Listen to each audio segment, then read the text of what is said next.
Assalamualaikum warahmatullahi wabarakatuh. Semoga kita semua selalu diberikan kesehatan dan kemudahan dalam menjalankan aktivitas. Perkenalkan, saya Abdul Khair Abdullah, dosen program studi farmasi, Fakultas Kedokteran dan Ilmu Kesehatan Universitas Khairul. Pada video ini, saya akan memaparkan proses pembelajaran mata kuliah Kimia Analisis Instrumental sebagai bagian dari pernyataan diri dosen dalam unjuk kerja Tridharma Perguruan Tinggi atau PDD UKTPT sertifikasi dosen tahun 2026. Mata kuliah Kimia Analisis Instrumental merupakan mata kuliah keilmuan dan keterampilan berbobot 2 SKS yang diberikan kepada mahasiswa semester 6. Mata kuliah ini mempelajari berbagai teknik analisis instrumental yang banyak digunakan dalam bidang farmasian, terutama metode spektroskopi dan kromatografi untuk analisis kualitatif dan kuantitatif senyawa obat, bahan alam, dan sediaan farmasi. Mata kuliah ini juga mendukung pencapaian pembelajaran lulusan program studi, khususnya CPL 3 dan CPL 5. Agar proses pembelajaran lebih efektif, perkuliahan Kimia Analisis Instrumental menggunakan pendekatan DIA, Delivery, Interaction, dan Assessment. Pada tahap delivery, saya akan menjelaskan konsep-konsep dasar beserta contoh penerapan instrumen dalam bidang kefarmasian. Pada tahap interaction, dilakukan dengan cara diskusi, tanya jawab, serta membahas studi kasus melalui case method learning. Dan pada tahap assessment, penilaian dilakukan melalui aktivitas partisipatif, kuis, penugasan, ujian tengah semester, dan ujian akhir semester. Pada video selanjutnya, saya akan membahas materi spektrofotometri UV vis yang merupakan bagian dari sub CPMK 3 pada mata kuliah Kimia Analisis Instrumental. Materi yang akan dibahas meliputi konsep dasar spektrofotometri UV vis, prinsip kerja instrumen, hukum Lambert-Beer, serta chromophore dan Aussoff. Di akhir semester, mahasiswa diharapkan dapat memahami prinsip kerja instrumen, melakukan analisis sampel dengan benar, serta menginterpretasikan hasil analisis instrumen. Demikian pengantar pada video ini. Selanjutnya, mari kita simak video pembelajaran mengenai spektrofotometri UV vis. Assalamualaikum warahmatullahi wabarakatuh. Waalaikumsalam warahmatullahi wabarakatuh. Oke, alhamdulillah. Bagaimana kabarnya pagi ini? Alhamdulillah baik, Pak. Oke. Sudah sarapan belum? Sudah. Semangat? Semangat. Oke. Insyaallah semangat ya. Oke, sebelum kita mulai perkuliahan hari ini silakan diisi absennya terlebih dahulu sambil saya siapkan materi.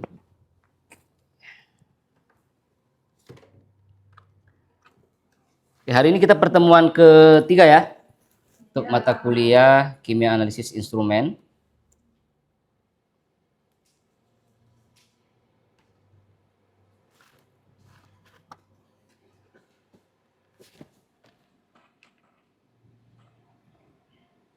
Oke.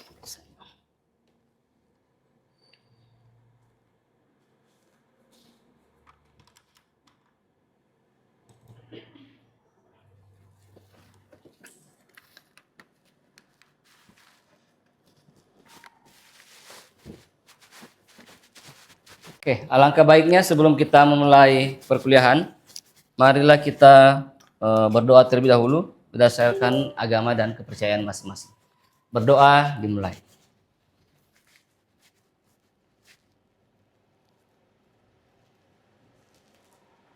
Oke, selesai.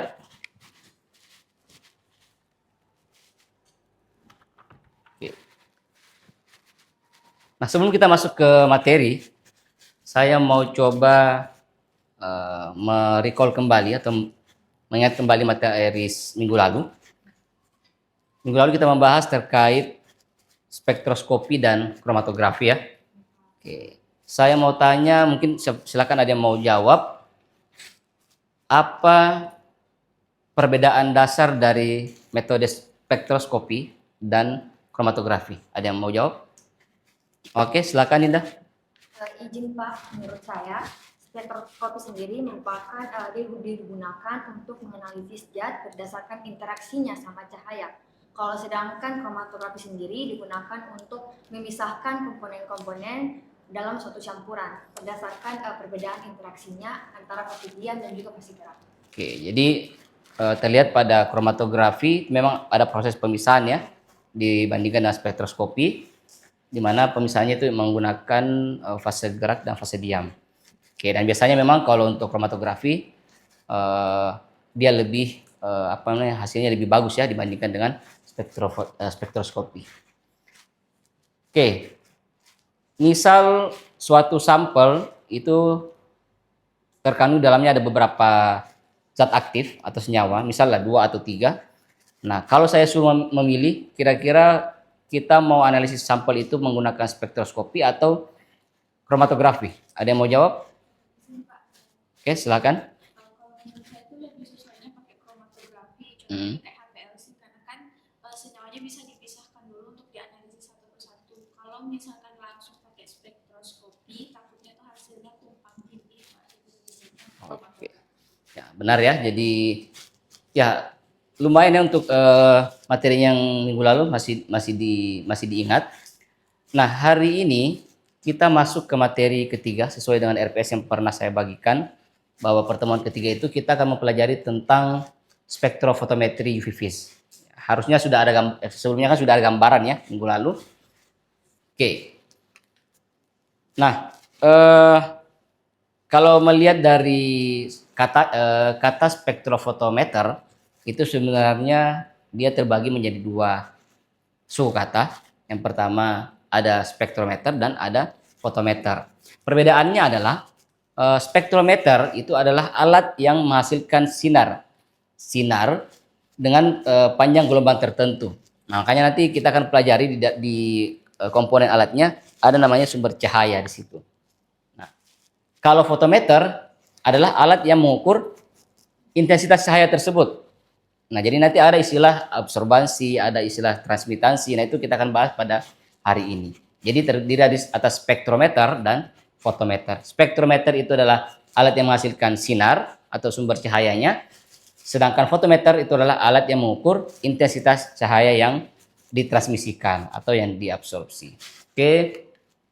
Nah, jadi secara definisinya adalah spektrofotometri itu suatu metode analisis yang berguna untuk mengukur konsentrasi suatu sampel dengan didasari karena adanya interaksi antara REM atau radiasi elektromagnetik, atau kita biasanya sebutnya ya ada sumber cahaya yang berinteraksi dengan molekul. Spektrofotometri juga sering disebut sebagai spektroskopi. Ya, jadi kalau misalnya kalian nanti melihat di artikel atau jurnal-jurnal spektroskopi UV vis itu tidak masalah. Jadi nama lainnya adalah spektroskopi. Nah, untuk jenisnya selain UV vis itu ada yang lain seperti spektroskopi IR atau infrared, atau biasanya kita kenal juga dengan FTIR. Nah, ada juga NMR. Nah, tapi di dalam kuliah kita ini kita juga akan membahas satu instrumen yang namanya spektrometri massa. Nah, kalau spektrometri massa itu tidak bisa kita sebut spektroskopi karena di dalam alatnya, dalam prinsip alatnya itu dia tidak melibatkan cahaya. Nah, kalau misalnya UV vis, FTIR, NMR itu melibatkan sumber cahaya, sedangkan spektrometri massa tidak melibatkan cahaya. Oke. Nah, jangan sampai keliru untuk penyebutan alat dengan metodenya ya, karena kadang kita menemukan kata spektrofotometri, kadang juga kita menemukan kata spektrofotometer. Ya, perbedaannya adalah kita lihat akhiran katanya saja. Jadi kalau misalnya spektrofotometri berarti itu adalah metodenya, menyebutkan metode yang kita gunakan. Tapi kalau disebutkan spektrofotometer berarti ya kembali ke alatnya. Seperti itu ya. Nah, tadi sudah sempat kita bahas mengenai REM ya. Jadi sampel nanti akan menyerap radiasi elektromagnetik. Nah, di mana jumlah yang diserap itu akan berbanding lurus dengan konsentrasi. Gambarannya seperti ini. Ini ada 5 tabung reaksi dengan perbedaan konsentrasi. Jadi semakin pekat konsentrasinya atau semakin tinggi konsentrasi suatu larutan, maka dia akan menyerap cahaya yang lebih besar. Begitu. Jadi berbanding lurus lah konsentrasi dengan absorbansi. Tapi lain halnya dengan transmitasi. Nanti kita akan bahas di belakang. Sampai sini ada pertanyaan atau sudah paham? Paham ya? Kalau misalnya ada pertanyaan nanti silakan ajukan tangan. Oke, lanjut. kita masuk ke spektrofotometri UV vis. Nah, spektrofotometri UV vis, kita lihat saja UV vis berarti dia menggunakan sumber cahaya UV dan visible. Nah, kalau UV itu kepanjangannya adalah ultraviolet, sedangkan visible itu kita artikan sebagai cahaya tampak. Nah, perbedaannya ada di panjang gelombangnya. Kalau UV panjang gelombangnya itu 200 sampai 400 nanometer, sedangkan untuk visible itu dia 400 sampai 800 nanometer. Jadi beda range panjang gelombangnya. Kalau untuk penggunaannya ya bisa kita gunakan sebagai analisis kualitatif, bisa juga tentunya bisa digunakan sebagai analisis kuantitatif. Tapi kalau untuk kualitatif sebenarnya terbatas, jadi memang biasanya membutuhkan data-data lain dari instrumen yang lain. Kalau secara kuantitatif, spektrofotometri UV bisa kita gunakan untuk menganalisis suatu senyawa tunggal maupun senyawa campuran. Oke. Nah, dari segi sampel, untuk spektrofotometri UV itu biasanya sampelnya itu berwarna atau tidak berwarna atau bening. Nah, sedangkan kalau untuk sampel-sampel yang berwarna itu bisa kita analisis menggunakan metode spektrofotometri visible. Ya, seperti itu perbedaan dari sampelnya. Nah, ini gambaran perbedaan panjang gelombang dari berbagai spektroskopi ya. Pernah dengar kata Mejikuibiniu? Jadi kan itu singkatan dari merah, jingga, kuning, hijau, biru, dan ungu. Itu termasuk ke dalam cahaya tampak atau cahaya visible ya. Nah, kalau UV dia berada di bawah visible sini 200 sampai 400, terus ada visible 400 sampai 800, lalu dilanjutkan dengan infrared. Nah, ini infrared nanti kita akan bahas di pertemuan yang lain seperti itu. Nah, kita masuk ke prinsip kerja spektrofotometri UV vis. Nah, tadi kita sudah bahas terkait prinsip bahwa suatu sumber cahaya nanti akan diserap oleh sampel. Nah, sumber cahaya itu nanti akan berasal dari ya namanya sumber cahaya, ada sumber cahaya. Nanti cahaya tersebut akan dilewatkan ke monokromator. Nah, fungsi dari monokromator itu sendiri dia akan memilah cahaya panjang gelombang berapa yang akan diteruskan ke sampel. Itu namanya monokromator. Nah, setelah melewati monokromator, barulah cahaya itu akan melewati yang namanya kuvet. Nah, kuvet itu tempat menyimpan sampel ataupun belangko. Nah, setelah melewati itu barulah dibaca oleh detektor. Nah, disinilah muncul istilah absorbasi dan transmitansi, di mana senyawa pada sampel itu akan menyerap cahaya, berarti mengalami absorbasi, sedangkan cahaya yang tidak diserap akan diteruskan, makanya disebut transmitansi. Nah, itulah yang nanti akan dibaca oleh detektor. Nah, kenapa bisa absorbasi yang muncul nanti datanya? Nah, karena transmitan tadi akan dikonversi menjadi data absorbasi. Karena memang konsentrasi berbanding lurus dengan absorbasi, bukan transmitasi berbanding lurus dengan konsentrasi. Seperti itu. Nah, bisa kita lihat contohnya tadi. Jadi kalau semakin tinggi konsentrasi, biasanya itu semakin tinggi juga intensitas dari intensitas dari suatu sampel. Nah, di dalam analisis kuantitatif menggunakan spektrofotometri UV vis, kita kenal istilah hukum Lambert-Beer. Nah, Lambert-Beer ini menyatakan bahwa, yaitu kembali saya ulangi bahwa absorbansi suatu larutan berbanding lurus dengan konsentrasinya, seperti itu ya. Oke ya, di sini dijelaskan bahwa sedangkan sisanya diteruskan menuju detektor. Oke. Ini prinsip dari hukum Lambert-Beer, di mana memang absorbansi itu berbanding lurus dengan konsentrasi. Ini rumus hukum Lambert-Beer-nya ya. Sedangkan untuk keterkaitan dengan absorbansi dan transmitasi itu ada. kan yang kita gunakan nanti datanya adalah data absorbansi, maka transmitasi ini harus dikonversi menjadi absorbansi. Jadi ini bisa kita lihat untuk rumus konversinya. Ya, kita beri contoh ya, misal nanti ada soal berapa absorbansi sampel jika transmitasinya 0,347. Nah, kita lihat saja rumusnya yang sesuai yang mana. Ya, karena kita sudah dapat data transmitasi, maka kita tinggal menggunakan rumus yang bawah ini. Absorbansi sama dengan min log transmitasi. Itu hubungan antara absorbansi dan transmitasi. Sehingga didapat min log dari 0,347 hasilnya 0,460. Inilah nanti yang akan muncul di alatnya. Meskipun kita juga bisa tetap melihat data transmitasinya. Seperti itu ya di alatnya nanti. Nah, contoh kedua, misal kalau soalnya dia sebut dalam satuan persen, misal berapa absorbansi sampel jika transmitasinya 49,6%, ya berarti kita harus ubah persen ini menjadi transmitasi. Tinggal kita kali 100, baru kita gunakan lagi rumus yang di bawahnya. A sama dengan min log T, sehingga dapat 0,305. Seperti itu. Sampai di sini, paham? Oke, aman ya? Nah, yang terakhir dari materi ini adalah kenapa suatu senyawa itu dapat menyerap sumber cahaya. Nah, ada yang namanya kromofor dan ausokrom. Jadi kalau misalnya mau menyerap sinar UV, suatu senyawa harus memiliki namanya gugus kromofor.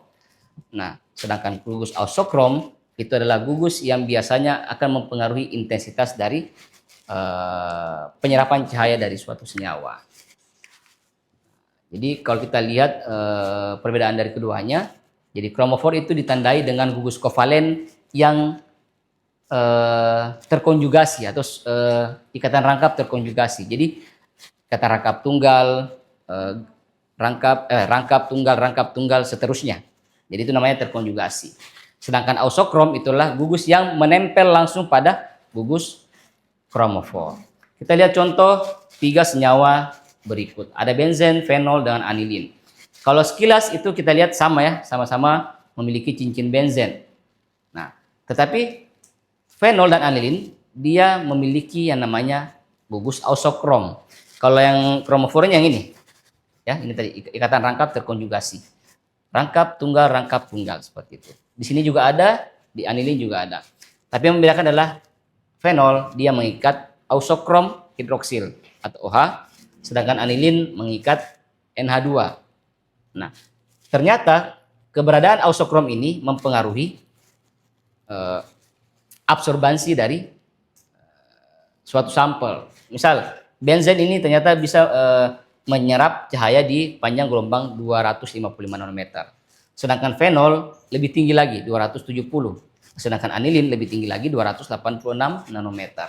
Itu karena dipengaruhi oleh ausokrom, karena ausokrom memang mampu meningkatkan intensitas serapan dari suatu senyawa.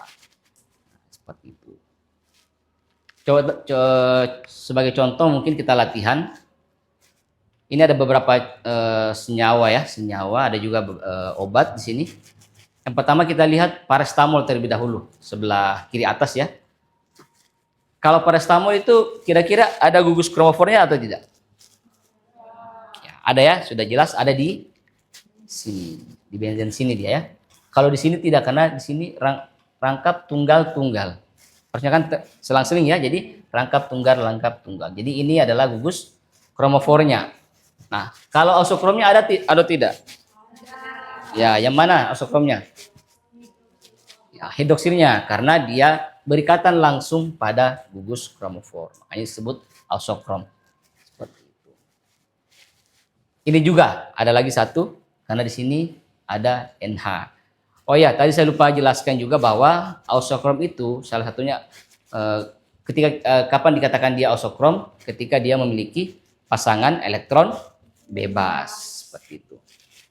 Lanjut ke ibuprofen. Kromofornya ada atau tidak? Jelas ada ya, karena ini semua contoh ya sepertinya sama semua untuk kromofornya, yaitu cincin benzen. Nah, saya tanyakan ausokromnya. Ibuprofen ada ausokromnya atau tidak? Kenapa tidak ada? Ini kan ada OH di sini.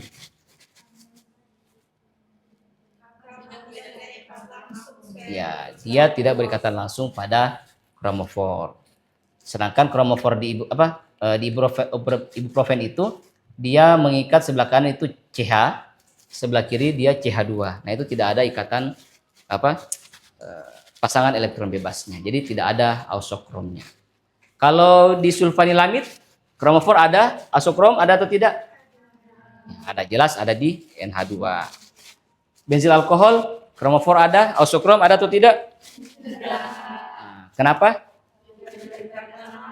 Ya, OH-nya tidak berikatan langsung ke kromofor, cincin benzennya. Jadi dia berikatan pada gugus CH2 di sini. Seperti itu ya. Saya kira berarti kayaknya sudah lumayan paham ya terkait spektrofotometri, karena untuk materi ini kita ada 3 pertemuan. Jadi pertemuan keempat kita lanjut materi spektrofotometri VIVIS dengan pembahasan yang berbeda. Nanti di pertemuan 5 kita akan adakan case method. Jadi kita akan bahas mungkin jurnal yang akan kita bahas, kita lihat metodenya seperti apa, persiapan sampelnya seperti apa. Oke. Nah, sebelum mengakhiri pertemuan hari ini, kita akan evaluasi. Silakan siapkan HP-nya dan buka aplikasi Wayground ya. Ntar saya siapkan dulu. Oke.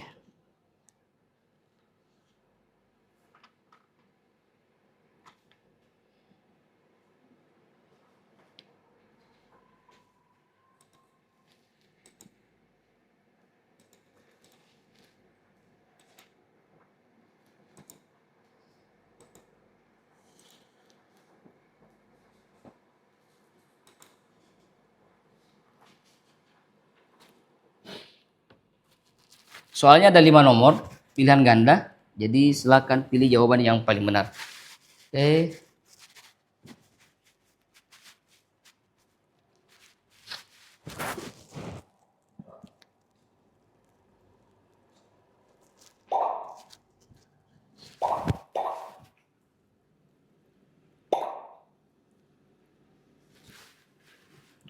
Belum sini. Oke, sudah. Oke, sudah semua?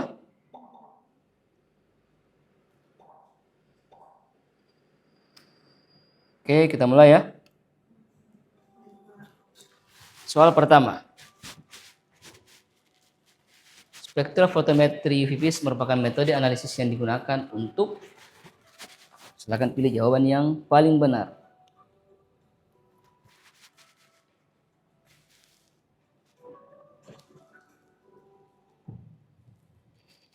Mantap, semuanya benar ya.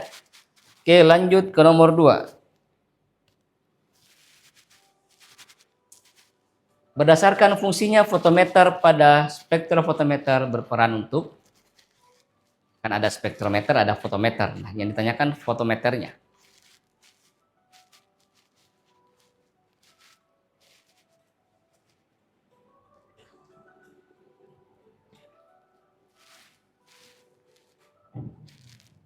Oke, ya masih ada yang keliru ya, tidak apa-apa. Lanjut nomor 3. Nah, ini harusnya gampang ini. Rentang panjang gelombang untuk UV berapa?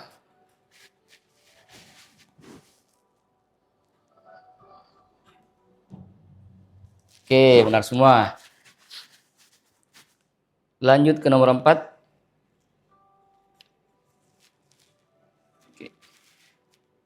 Prinsip kerja spektrofotometri VIVIS, cahaya yang tidak serap oleh sampel akan diteruskan menuju kemana? Benar semua lagi ya. Terakhir.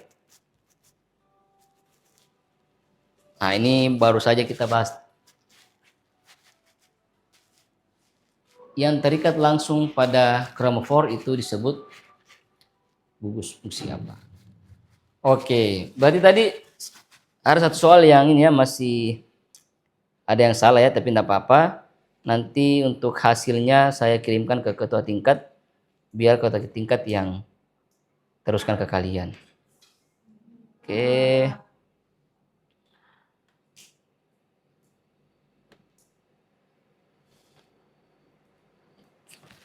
Oh iya, sebelum kita akhiri, saya mau coba tanya yang terkait materi ini. Siapa tahu masih kurang jelas ya. Ada yang mungkin yang bisa memberikan kesimpulan terkait pertemuan hari ini? Silakan. Oke, silakan Heuria. Spektrofotometri UV merupakan metode analisis yang memanfaatkan penyerapan cahaya ultraviolet dan visible oleh suatu senyawa. Metode ini dapat digunakan untuk analisis kualitatif maupun kuantitatif. Oke, jadi bisa ya untuk kualitatif dan kuantitatif, tetapi ada catatan tertentu ya. Nanti kita akan bahas. Ada mungkin yang mau menambahkan satu orang lagi? Oke, silakan Berkah. Jadi saya ingin menambahkan terkait dengan prinsip kerja alat spektrofotometer UV-Vis, di mana dia diawali dengan cahaya yang berasal dari sumber cahaya akan melewati monokromator. Nah, dari monokromator dia akan diteruskan ke sampel. Nah, setelah dari sampel, wadah sampelnya apa tadi namanya? Kupet, Pak. Oke. Nah, dia setelah melewati sampel dia akan diserap dan diteruskan ke detektor. Nah, di detektor ini yang akan mengubah sinyal menjadi nilai absorbansi untuk dibaca sesuai dengan hukum Lambert-Beer, di mana absorbansi berbanding lurus dengan konsentrasi suatu sampel. Oke, mungkin beri aplaus karena penjelasannya luar biasa. Jadi jelas tadi ya bahwa cahaya yang diteruskan atau yang ditransmisikan itu nanti akan dikonversi menjadi absorbansi sesuai dengan hukum Lambert-Beer tadi bahwa absorbansi berbanding lurus dengan konsentrasi. Oke, ini ada sedikit rangkuman tadi sudah dijelaskan juga sama adik-adik sekalian. Jadi bahwa spektrofotometri UV-Vis merupakan metode analisis yang memanfaatkan penyerapan cahaya UV dan visible, ya, sesuai namanya ya. Terus analisis ini dilakukan dengan prinsip pengukuran nilai absorbansi karena menurut hukum Lambert-Beer absorbansi berbanding lurus dengan konsentrasi sampel. Nah, di mana penyerapan cahaya oleh suatu senyawa itu dipengaruhi oleh yang namanya gugus kromofor dan ausokrom. Jadi tidak ada istilah ausokrom kalau tidak ada kromofor. Jelas ya sampai situ ya. Oke. Bentar, terlewat. Ini ada satu pesan. Ini perlu kita renungi bersama dari Imam Syafi'i mengatakan bahwa jika kita tidak tahan dengan lelahnya belajar, maka ya kita di masa depan harus tahan dengan perihnya kebodohan. Ya, semoga teman-teman di sini lebih semangat lagi untuk belajarnya. Semoga cepat lulus dan mendapatkan gelar sarjana farmasi. Oke, terima kasih untuk hari ini. Nanti kita akan bertemu di minggu depan. Oh ya, saya lupa nanti akan ada tugas mandiri yang akan saya berikan ke kalian, nanti dikerjakan dan dikumpulkan sebelum masuk pertemuan selanjutnya. Oke, saya akhiri. Alhamdulillahirrahmanirrahim. Assalamualaikum warahmatullahi wabarakatuh. Waalaikumsalam warahmatullahi wabarakatuh. Terima kasih, Pak. Sama-sama. Itulah tadi video pembelajaran dari saya. Terima kasih atas perhatiannya. Wassalamualaikum warahmatullahi wabarakatuh.